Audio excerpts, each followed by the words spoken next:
दोस्तों आज हम शुरुआत कर रहे हैं एक नए कैरेक्टर्स की जिसका नाम है नागराज। नागराज जो कैरेक्टर है वो राज कॉमिक्स का एक सुपरस्टार कैरेक्टर है जिसे आपने डायमंड कॉमिक्स में चाचा चौधरी, पिंकी, बिल्लू इन सबको देखा होगा या मनोज कॉमिक्स में राम रहीम, हवलदार बहादुर जैसे कैरेक्टर्स। उसी तरह राज कॉमिक्स में सुपर कमांडो ध्रुव, नागराज ये काफ़ी मेन कैरेक्टर हुआ करते थे, ये बेस्ट सेलिंग कैरेक्टर्स थे। तो आज हम देखेंगे कि किस तरह नागराज का जन्म होता है, नागराज के गुरु कौन होते हैं, उसका फर्स्ट मिशन क्या होता है, उनके दुश्मन कौन होते हैं। ये सारी चीज़ें हम आज देखेंगे नागराज के फर्स्ट एपिसोड में। तो बात होती है 1970s के लेट 70s में और अर्ली 80s में, जहाँ प्रोफेसर नागमणि होते हैं और वो निमंत्रण भेजते हैं सारे टेररिस्ट ऑर्गेनाइजेशन को, उनके लीडर्स को, और इंफॉर्मेशन देते हैं कि वो उनसे मीटिंग करना चाहते हैं। अब मीटिंग इस बात की है कि उन्होंने सबसे खतरनाक हथियार एक बना लिया है जिसका नाम है नागराज। अब वो इसे किराए पे देना चाहते हैं, उससे बिजनेस करना चाहते हैं और वे चाहते हैं कि टेररिस्ट उस हथियार को इस्तेमाल करें जिससे वो पैसा कमाएं। और ये जो इनविटेशन आता है मीटिंग का वो आता है रंगून के लिए, यानी रंगून जो है आज का बर्मा, यानी म्यांमार की राजधानी बर्मा, जो उस समय रंगून हुआ करता था। उस समय काफ़ी आलीशान इमारतें होती थी और वहाँ पे एक मीटिंग होती है जिसमें सारे डिफरेंट कंट्रीज़ के टेररिस्ट लीडर्स आते हैं, घूमते फिरते हैं। पहले तो उसी का सीन है ये। मीटिंग वाली जगह पे पहुंचते हैं सभी, वहाँ पे वेट करते हैं। तभी एक अनाउंसमेंट होता है जिसमें कहा जाता है कि सभी लोग सेंट्रल हॉल में अपनी सीट पे पहुंच जाएं। सभी लोग वहाँ पर उस मीटिंग के लिए बढ़ चढ़ते हैं। सभी लोग सोच रहे हैं कि शायद बोली लगवाना चाह रहे हैं या कुछ डेमो वगैरह होगा हथियार का। तो अंदर जाते हैं, कुछ देर में मीटिंग शुरू होती है। एक सामने व्यक्ति बैठा होता है जिसका नाम होता है प्रोफेसर नागमणि। वो मेन सीट पे बैठा होता है। वो कहता है कि नागराज नाम का जो ये हथियार है उसे बनाने में मैंने अपने 20 साल लगा दिए। मैंने 20 साल तक उस पर मेहनत की थी। एक छोटे से बच्चे पे मैंने ये प्रयोग स्टार्ट किया था। वो हथियार जो है, यानी वो नागराज जो 21 साल का लड़का है, वो बड़ा एक्सपर्ट हो चुका है। उसमें कुछ कमियां जरूर है लेकिन वो समय के साथ आने वाले टाइम में ठीक हो जाएगी। ये सुनते सभी लोग अपने अपने मन में कयास लगाने लगते हैं कि हो सकता है कि वो हथियार पूरा बन चुका है या कोई कंप्यूटर है, हम उसका डेमो देखना चाहते हैं। बिना डेमो देखे हम कैसे किसी चीज़ को खरीदने के लिए सोच सकते हैं। तो ये सारे डिस्कशन लोगों के मन में और आपस में चलता रहता है। तो इसीलिए आपको यहाँ बुलाया गया है। ऐसा प्रोफेसर नागमणि कहते हैं कि मैं नागराज को बुलाता हूँ। नागराज को बुलाया जाता है और साथ में नागमणि कहते हैं कि आप सभी बड़े क्रिमिनल्स हैं, टेररिस्ट ऑर्गेनाइजेशन के लीडर्स हैं या मेंबर्स हैं। आप में से 4 लोग ऐसे आ जाएं स्टेज पे जिनका निशाना बिल्कुल अचूक हो, यानी जो बिल्कुल सटीक निशाना लगा सकें। 4 लोग स्टेज पर आते हैं, अपना इंट्रोडक्शन देते हैं, जिसमें से एक होता है जॉनी टेक्सास का, जिसकी कोई भी गोली आज तक खाली नहीं गई है। दूसरा है यूसुफ बिन अली खान, मिडिल ईस्ट से आया हुआ है। उसे मौत का सौदागर कहा जाता है, जो उड़ती चिड़िया की आंख पर गोली मार ले तो आंख पे ही गोली लगती है। तीसरा है यूरोप का खतरनाक गैंगस्टर डॉन और चौथा है पश्चिमी जर्मनी से रॉबिन हुड। नागमणि कहते हैं कि आप सभी कसम खाएं कि आज नागराज को मार के रहेंगे। चारों कसम खाते हैं, नागराज को मारते हैं। नागमणि अपनी अलार्म पे 1 मिनट का अलार्म सेट करते हैं और कहते हैं कि 1 मिनट के अंदर, 1 मिनट के बाद आपको अपनी सारी बंदूकें निकालना है और पूरी ताकत से नागराज के ऊपर गोली चला के उसे खत्म करना है। 1 मिनट बाद अलार्म बजता है। चारों कोशिश करते हैं गन निकालने की।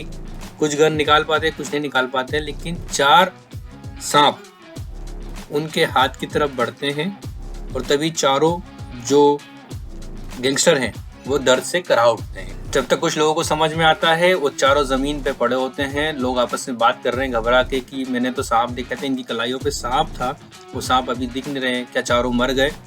तब प्रोफेसर नागमणि नागराज को ऑर्डर देते हैं कि जाओ इन चारों को जीवन दान दो।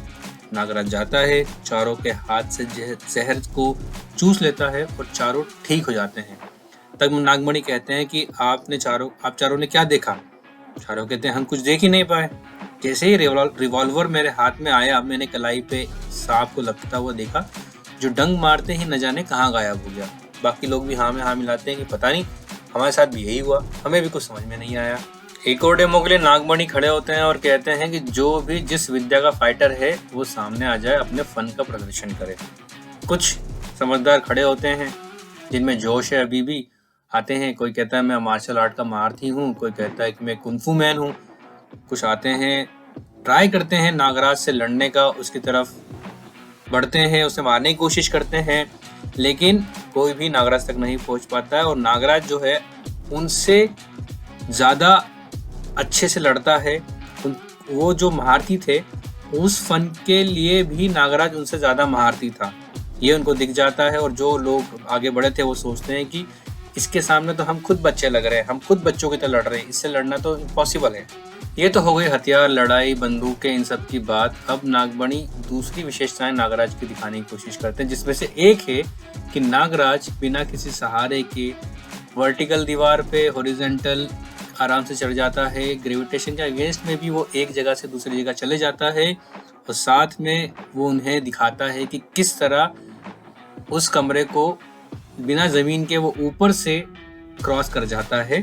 दूसरी तरफ जाके वो ऊपर खड़ा हो जाता है, और जब आगे बढ़ता है, वापस आना जब होता है, तो वो एक नई स्टाइल के साथ आता है। वो अपने हाथों को आगे बढ़ाता, उन हाथों से कुछ सांप निकलते हैं। वो सांप रस्सी का रूप लेते हैं, आपस में बांध के। उस सांप की रस्सी से लटकते हुए जो नागराज है वो दूसरी तरफ प्रोफेसर नागमणि के पास पहुंच जाता है। सारे लोग दंग हो जाते हैं, और दूसरे लोग भी कहते हैं कि हम इस प्रदर्शन से संतुष्ट हैं, आपने बहुत बढ़िया हथियार का निर्माण किया है। तो नागमणि कहते हैं कि और भी बहुत सारी विशेषताएं जो आपको आगे चलती जाएगी, जैसे कि गोलियों से छलनी होने पर भी नागराज खुद ही उन्हें निकाल कर अपने मार्ग पर चलता बनेगा, एक बूंद भी उसका नहीं टपकेगा।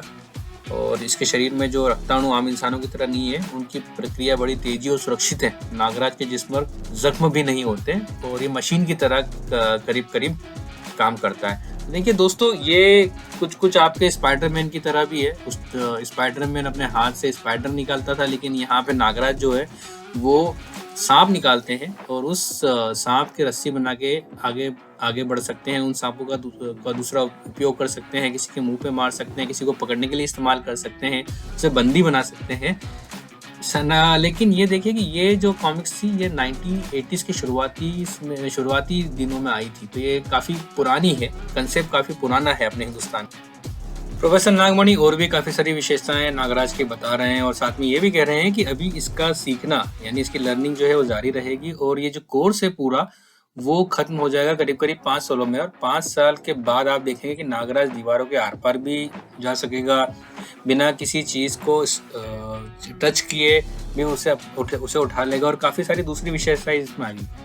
कुछ लोग तो बड़े गौर से बात सुन रहे हैं, कुछ लोग सोच रहे हैं कि ये तो मजाक कर रहा है, गप लग रहा है, और अपने प्रोडक्ट बेचने के लिए कुछ भी फेंक रहा है ये।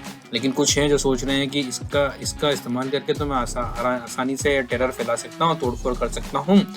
इधर नागमणि कहते हैं कि चलिए बोली लगाते हैं, जो भी सबसे ज्यादा बोली लगाएगा नागराज के प्रयोग के लिए प्राथमिकता उसको दी जाए। तो लोग शुरू करते हैं, $5,000, $10,000, कोई $50,000 तक पहुंचता है। तो मिस्टर बुलडॉग होते हैं जो सोच रहे थे कि मैं तोड़फोड़ करा लूंगा, वो सबसे ज्यादा बोली लगाते हैं $1,00,000 की। तो $1,00,000 की बोली फिक्स होती है, उनको इनाम दिया जाता है। कहा जाता है कि सबसे पहले प्रयोग करने का अधिकार मिस्टर बुलडॉग को रहेगा, और उनके सम्मान के लिए शाम को एक पार्टी भी आयोजित की जाती है। शाम को पार्टी में सारे लोगों की बातचीत चल रही है, सब लोग मिस्टर बुलडॉग को कांग्रेचुलेट कर रहे हैं कि आपने इतनी बड़ी बोली लगा के नागराज को खरीद लिया। और कुछ पूछते हैं कि क्या प्लान है आपका, तो कहते हैं कि मैं उनसे तोड़फोड़ करा सकता हूँ या डाका डलवा सकता हूँ। $1,00,000 का इन्वेस्टमेंट किया है, यानी करीब 80 लाख रुपए आज के ज़माने में। उस टाइम तो 6-7 लाख रुपया हुआ करता था करेंसी की वैल्यू, बट स्टिल $1,00,000 बहुत बड़ा अमाउंट होता है। तो वो सोचते हैं कि मैं इस पे डाका डलवा के सारा पैसा एक बार में वसूल कर सकता हूँ, बहुत सारे काम है मेरे उसका। तो फिर वो पार्टी खत्म करते हैं और नागराज को लेके निकल चलते हैं एक हेलीकॉप्टर में, और उसको ले जाते हैं अपने फर्स्ट असाइनमेंट पे, जहाँ वो किसी कबीले से मंदिर से एक प्राचीन मूर्ति चोरी करना चाहते हैं जिसकी इनिशियल कीमत ही 1 करोड़ रुपए मूल्य की है। तो नागराज को लेके चल पड़ते हैं वो। हेलीकॉप्टर उड़ता है और कुछ देर बाद पहुंचता है उनके हेडक्वार्टर में। हेडक्वार्टर में चाय पे चर्चा होती है जहाँ पे मिस्टर बुलडॉग कहते हैं कि नागराज देवी की मूर्ति चोरी करना इतना आसान भी नहीं है, क्योंकि अगर ऐसा होता तो मैं पहले ही चोरी कर चुका होता। नागराज पूछता है कि क्या मुश्किल है, तो मिस्टर बुलडॉग कहते हैं कबीले के मंदिर में जो मूर्ति है वो पौराणिक है और उसे लोग बहुत मानते हैं, और उस मंदिर में उस मूर्ति की रक्षा के लिए लोग तो अपनी जान दे ही देंगे, लेकिन उसमें आसपास नाग भी उसकी रक्षा करते हैं, यानी सर्प यानी सांप यानी स्नेक्स भी उसकी रक्षा करते हैं। नॉर्मली तो वो किसी को कुछ नहीं कहते, लेकिन अगर कोई बुरी नीयत से जाता है तो सांप जो है उसे पहचान लेते हैं और उस पर हमला कर देते हैं। हमारे 5 आदमी पहले ही मारे जा चुके हैं इस तरह के प्रयासों में, जिसमें हम मूर्ति चोरी नहीं कर पाए। नागराज पूछता है कि उस मूर्ति की सुरक्षा के क्या प्रबंध है, तो वो कहते हैं कि उस मूर्ति की सुरक्षा एक सन्यासी करता है जिसका नाम है गोरखनाथ। तो दोस्तों थोड़ा सा मैं आपको एक एडिशनल इन्फॉर्मेशन दूंगा कि गोरखनाथ जो है ये नागराज के गुरु है। नागराज अभी फर्स्ट कॉमिक्स में आपको एक विलेन लग रहा है, लेकिन ये असली में एक हीरो है। देखेंगे आगे कैसे कहानी मोड़ लेती है आगे के एपिसोड्स में। और गोरखनाथ जो है ये इनके गुरु है। खैर आगे बढ़ते हैं। तो ये सन्यासी जो है वो सफेद बालों वाला एक शक्तिशाली इंसान है जिसे अभी नागराज लाइटली ले रहे हैं, लेकिन मिस्टर बुलडॉग समझा रहे हैं कि ये एक चमत्कारी इंसान है। कुछ लोग कहते हैं कि 200 साल जीता है, कहीं आसाम के जंगलों से आया है, बट अभी यहाँ पे मूर्ति की सुरक्षा करते हैं। तो नागराज निकल पड़ता है अपने पहले असाइनमेंट पे। राका यानी जो मिस्टर बुलडॉग का एम्प्लॉय था, सिक्योरिटी हेड, वो कहता है कि तुम किसी को ले जाना चाहोगे, तो नागराज कहता है नहीं मैं अकेले ये काम करूँगा, आप सिर्फ मुझे जंगल की बॉर्डर तक छोड़ दो, बाकी मैं खुद चले जाऊँगा। तो राका उसे पुल के पास छोड़ देने के लिए आगे बढ़ता है। तो नागराज जो है वो पहुंच जाते हैं बस्ती में। अंधेरा है, कुछ लोग वहाँ पहरा दे रहे हैं। तो नागराज डिसाइड करता है कि यहाँ पे अभी कुछ लोग हैं, तो एक काम करते हैं, पहाड़ी के पिछली तरफ से चढ़ते हैं। नागराज वहाँ से आगे बढ़ता है, पहाड़ के पिछली तरफ से चढ़ता है, मंदिर के ऊपर पहुंचता है, मंदिर के ऊपर अपनी नाग रस्सी बांधता है और उस नाग रस्सी के सहारे मंदिर के पीछे की तरफ उतरने को कोशिश करता है। नागराज मंदिर के अंदर आ चुका है, दरवाजा देखता है जो बंद है। वहाँ पे एक अपना शागिर्द यानी उसके अंदर जो सांप रहते हैं उस सांप को बाहर निकालता है, जिसका नाम है नागानंद। उसे वो बोलता है कि जाओ जाके पता करो कि इसको कैसे खोला जाए। नागानंद अंदर जाता है और दरवाजा खुद ही खोल देता है। देखता है मंदिर में नागराज की मूर्ति के सामने एक अलौकिक प्रकाश है। तभी कुछ नाग नागराज की तरफ हमला करने के लिए बढ़ते हैं, उसे काटने की कोशिश करते हैं। नागराज कहता है कि तुम मुझे काटोगे, मुझ पे जहर उगल रहे हो, रुको मैं तुम्हें अभी मजा चखाता हूँ। जैसे ही सांप काटते हैं नागराज को, बेचारे सांप खुद ही पिघल जाते हैं नागराज के जहर की वजह से। दूसरे कुछ सांपों को नागराज अपनी सर्प फूंक से यानी जो विषैली फूंक होती है, जहरीली फुफकार से धराशायी कर देता है। फिर बढ़ता है मूर्ति की तरफ, लेकिन मूर्ति के ऊपर की तरफ दो कुछ सांप बैठे होते हैं जो काफी स्ट्रांग लगते हैं। नागराज जो उन्हें फुफकार से जहरीली फुफकार से मारने की कोशिश करता है, लेकिन उनपे कोई असर नहीं होता। और नागराज भी सोचता है कि मैंने इस पे जहरीली फुफकार दी, लेकिन इसके ऊपर तो कोई असर हुआ नहीं, यानी कुछ ये स्पेशल किस्म का सांप है, इससे दूसरे तरीके से निपटना होगा।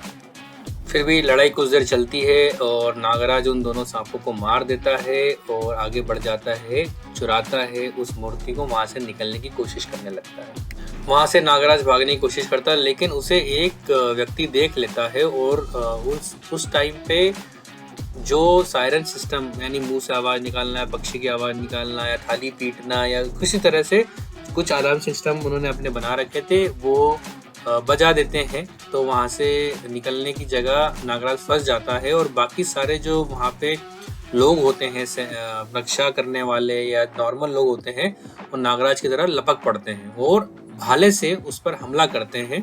लेकिन नागराज भागने की कोशिश फिर भी करता है। नागराज को पहाड़ी पे घेर लिया जाता है, फिर भी नागराज उन लोगों से कोशिश करता है बचने की। किसी को सांप फेंक के मारता है, उनको सांप के जहर से मारने की कोशिश करता है, किसी को हाथों से लात दूर से मारता है, उठा के फेंकने लगता है। तभी वो देखता है कि वहाँ पे कुछ पेड़ भी हैं, तो वो सोचता है कि ये सब मुकाबला करने की जगह यहाँ पेड़ों पे चढ़ के ऊपर से निकला जा सकता है बच के। तो यही चूहे बिल्ली का खेल चलता है। नागराज भागने की कोशिश करता है, अपनी ट्रिक्स लगा रहा है, पीछे पीछे लोग दौड़ रहे हैं। कभी वो नाग रस्सी बना के भागता है, कभी ऊपर से पहाड़ी पे से पत्थर फेंकता है लोगों के ऊपर, कभी तीर भालों से बच के निकलने की कोशिश करता है, लेकिन काफी फासला हो जाता है और ऐसा लगता है कि नागराज अब बच के निकल जाएगा। किसी तरह नागराज उस गाड़ी तक पहुंचता है, जीप तक पहुंचता है और वहां से आगे बढ़ने की कोशिश करता है, लेकिन तभी वो देखता है कि रास्ते के बीचों बीच एक बड़ा सा पेड़ रखा हुआ है। ऐसा लगता है कि किसी ने रास्ता रोकने के लिए उस पेड़ को उखाड़ के रखा हुआ है। वो उतरता है, कोशिश करता है कि ये पेड़ को मैं हटा दूं, लेकिन वो पेड़ जो है इतनी शक्ति होने के बाद भी नागराज से बिल्कुल हिलता तक नहीं है। तभी उसे आवाज आती है एक साधु बाबा खड़े हुए हैं, जो देखते हैं, जो कह रहे हैं कोशिश करो, शायद तुम इसे हटा पाने में सफल हो जाओ। तब उसे पता चलता है कि ये सफेद सन्यासी वाले बाबा कौन है। सोचता है नागराज, तो सन्यासी कहते हैं कि मेरा पेड़ जब तक इस शाखा पे जमा हुआ है तुम उसे बिल्कुल नहीं उठा पाओगे। नागराज पूछता है तुमने पेड़ क्यों गिराया, तुमने क्यों किया? तो बाबा कहते हैं कि मुझे वो मूर्ति चाहिए जो तुमने मूर्ति चुरा ली है। तो नागराज कहता है कि मेरा रास्ता रोकने का अर्थ जानते हो? बाबा कहते हैं तुम जैसे इंसान का कोई रास्ता नहीं होता, तुम भटके हुए इंसान हो। नागराज के मन में डाउट तो आता है कि ये कहीं बाबा गोरखनाथ तो नहीं है। तो बाबा कहते हैं हाँ, मैं गोरखनाथ ही हूँ और तुम वो मूर्ति जो है वो मुझे वापस कर दो, वो मंदिर में जाएगी। नागराज कहता है मैं तुम जैसे साधु संतों की हत्या नहीं करना चाहता, इसलिए बेहतर है कि इस पेड़ को हटा दो, मुझे जाने दो। बाबा उस पेड़ को साइड में कर देते हैं और कहते हैं लाओ, ये हट गया, अब मूर्ति मेरे हवाले करो और तुम चले जाओ, और अगर तुमने ऐसा नहीं किया तो मैं तुम्हें भी साथ ले जाऊंगा और तुम्हें दंड दिया जाएगा। नागराज बात अनसुनी कर देता और कहता है तुम मुझसे मूर्ति कैसे हासिल करते हो, मैं जा रहा हूँ। तभी पीछे से एक फंदा आता है, फंदा यानी रस्सी का गोला जो आता है वो नागराज के गले में डाला जाता है और बाबा उसे खींचते हैं। नागराज बचने की कोशिश करता है, अपने हाथों से सांप भी छोड़ता है, लेकिन वो सारे सांप फिर से लौट जाते हैं नागराज के पास। वो बाबा का कुछ भी नहीं बिगाड़ पाते हैं। बाबा को गुस्सा आने लगता है और बाबा का एक पालतू नेवला होता है जिसका नाम होता है शिकांगी। वो उसे कहते हैं शिकांगी, ये रस्सी तोड़ के फरार होना चाहता है, लपको इसकी तरफ। वो लपकता है, नागराज कोशिश करता है उसे जहरीली फुकार से बेहोश करने की या मारने की, लेकिन वो उसे कर नहीं पाता है। लेकिन वो साथ में सोचता जरूर है कि शिकांगी नेवले का धारक जो होता है वो बहुत बड़ा जादूगर होता है, उसकी असीमित शक्ति का मुकाबला नहीं कर सकते, मुझे भाग जाना चाहिए। इधर शिकांगी जो रहता है वो नागराज के चारों तरफ एक अदृश्य रेखा खींच देता है, जादुई लकीर होती है जिसके बाहर नागराज नहीं जा पाता है। बाबा गोरखनाथ नागराज के सर पे एक लठ जमाते हैं, नागराज हो जाता है बेहोश। नागराज को और मूर्ति को उठा के बाबा ले जाते हैं अपनी कुटिया में और सोचते हैं कि भटके हुए लोगों को सही मार्ग दिखाना उनके लिए सबसे बड़ा दंड होता है। वो जाते हैं अपनी कुटिया में, वहाँ पे तैयारी करते हैं, पहले कोशिश करते हैं कि क्या रीज़न है, क्या कारण है कि ये ऐसे बुरे काम कर रहा है। वो अपनी दिव्य शक्ति से उसका दिमाग पढ़ने की कोशिश करते हैं और उन्हें पता चलता है कि नागमणि जैसे शैतानों के गुलाम हो, उसने तुम्हें बनाया है, तुम अभी स्वतंत्र हस्ती नहीं हो, ऐसा वो सोचते हैं। फिर वो और कोशिश करते हैं कि क्या कारण है कि ये ऐसे काम कर रहा है, कैसे बना है ये, नागमणि ने इसे कैसे बनाया, कैसे बहलाया, ये पता करने की कोशिश करते हैं। तो कहानी चलती है अभी फ्लैश में। वहां पे पता चलता है कि नागमणि जो है इच्छाधारी सांप पकड़ना चाहता था, सांपों का विशेषज्ञ था। एक दिन सांप पकड़ने के लिए जंगलों में जाता है वो, और वहां देखता है कि एक नाग देवता का पुराना मंदिर उसे दिखता है। अंदर जाता है, भगवान की मूर्ति दिखती है, साथ ही में उसे एक प्यारा सा बच्चा दिखता है। वो उसे उठाता है, तभी एक इच्छाधारी नाग सामने आ जाता है। फिर उसे सपने में एक बाबा आते हैं और वो बताते हैं कि तो जो भी इंसान है, तुझे मेरा दर्शन प्राप्त हुआ, ये गौर, और ये अच्छी बात है, गौर से मेरी बात सुन। वो बताते हैं कि एक लड़की मेरी पूजा करती थी, किसी ने उसके साथ अत्याचार किया और परिणाम स्वरूप ये बच्चा पैदा हुआ था जो उसके हाथ में था उस वक्त। वे आगे कहते हैं कि ये बच्चे को मुझे पालने के लिए एक अच्छे इंसान की ज़रूरत थी, वो तुम हो, तुम इसे रखो, तुम इसे पराक्रमी और बलवान बनाना। आज से 20 साल बाद तुम इस जगह आना, मैं तो नहीं मिलूंगा, मैं मर चुका होऊंगा। तुम मेरे गले से, मेरे कंठ से विष की एक थैली निकालना, इस थैली का भस्म बना और मेरे शरीर की भस्म बनाकर इस बच्चे को खिला देना।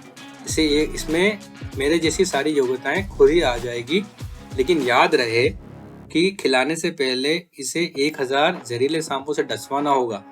हल्के जहर से इसके ऊपर प्रयोग करना स्टार्ट करना, वरना मेरा जहर जो है ये सहन नहीं कर पाएगा। जो जहर की थैली निकलेगी उस थैली के से इसमें इसकी मालिश करना उस जहर से, और थोड़ा थोड़ा इसकी जीभ पे भी रखना, इसे चखाना, ताकि ये उसका आदी हो जाए। तो नागमणि ऐसा ही करना लगता है अपनी प्रयोगशाला में। उससे सारी जो बताया था बाबा ने वैसा ही करता है। उसे जहर धीरे धीरे दिया जाता है, उसमें गजब की क्षमता पैदा होने लगती है और वो एक दिन आ जाता है जब वो नागराज को भस्म दे सकता है। इन सब प्रयोगों से नागराज का शरीर भी धीरे धीरे चेंज होने लगता है, उसका कलर चेंज होता है, सांप जैसा उसकी बनावट होने लगती है। सांप को कटवाता है, देखता है कि सांप के जहर का अब इस पे असर हो रहा है या नहीं हो रहा है। सांप जैसे ही काटता है उसे, नागराज को, सांप खुद मर जाता है। लेकिन नागमणि के दिमाग में भी खुराफातें चलती रहती है, उसमें भी बुरा इंसान आ जाता है और वो नागराज के दिमाग का एक ऑपरेशन करता है और उसमें एक चिप लगा देता है, जिससे नागराज जो है वो नागमणि के पूरे कंट्रोल में रहे और नागमणि जैसा चाहे वैसा ही नागराज करे। ये सारा प्लान जो है नागमणि एडिशनली कर देता है। बाबा तो उसे अच्छा इंसान बनाना चाहते थे शक्तियां देके, ताकि वो गरीबों की, मजलूमों की मदद कर सके, लेकिन नागमणि के दिमाग में कुछ और ही प्लान था। सारे प्रयोग चलते हैं, नागराज के लिए और भी योग्यताएं आने की उम्मीद की जाती है, जैसे कि उसका गायब होना। ये सारी बातें बाबा गोरखनाथ को पता चल जाती है नागराज का दिमाग पढ़ के। तो वो सोचते हैं कि इसका अपने स्वार्थ के लिए नागमणि इसका इस्तेमाल कर रहा है, मुझे इसके दिमाग से वो कैप्सूल निकाल देना चाहिए। बाबा अपनी शल्य क्रिया यानी ऑपरेशन स्टार्ट करते हैं और कैप्सूल निकाल देते हैं। नागराज को जब होश आता है तो बाबा उससे पूछते हैं कि तुम कैसा महसूस कर रहे हो। नागराज कहता है बड़ा तरोताज़ा, जैसे कोई बोझ हट गया हो, यानी वो चिप निकल चुकी थी उसके दिमाग से, तो उसे अच्छा लगता है। फिर बातचीत के दौरान बाबा पूछते हैं नागराज से कि तुम आतंकवादी गिरोह के लिए अब भी काम करना चाहोगे, तुम नागमणि के गुलाम हो। नागराज कह देता है नहीं, मैं किसी का गुलाम नहीं हूँ, मुझे सब कुछ याद आ गया कि किस तरह मुझसे भयानक अपराध करवाए जाते थे, लेकिन असली जंग अब शुरू होगी। मैं दुनिया से सारे आतंकवादी गिरोहों का सफाया कर दूंगा। इन गिरोह के जो मददगार हैं उनको भी अधिक दिन तक धरती पे रहने नहीं दूंगा। आप मुझे आशीर्वाद दें, आप की वजह से सब कुछ संभव होता है। शिकांगी नेवला अगर नहीं होता, वो मुझे नहीं घेरता, तो मैं आपके कभी काबू में नहीं आता और मेरा ये बोझ जो है कभी उतरता नहीं और मैं बुरे काम करते रहता। तो दोस्तों, काला नेवला जो होता है शिकांगी नस्ल का होता है, उसके दर्शन भी दुर्लभ होते हैं। नेवला वशीकरण शक्ति का स्वामी माना जाता है, अपने आप में बहुत बड़ी जादुई शक्ति है। जंगली लोग इसकी पूजा करते हैं और जादूगर लोग उसकी कला का अपने साधन के लिए, अपनी साधना करने के लिए उसका इस्तेमाल करते हैं। बाबा भी कहते हैं कि मुझे शिकांगी ने ही इस बात की सूचना दी थी कि तुम मूर्ति चुरा कर भाग रहे हो और किस रास्ते से भाग रहे हो, इसीलिए मैं वहां पर आ सका था।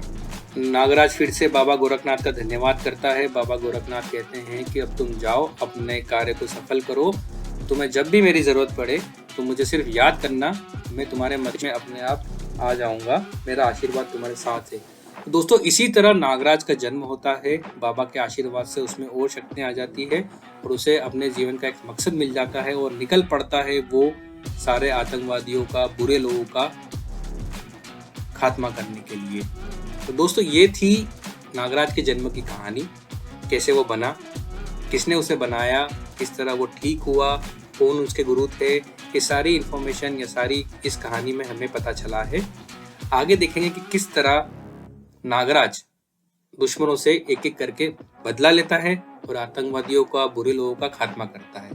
तो stay tuned for next story. Please subscribe, like, share. Thank you.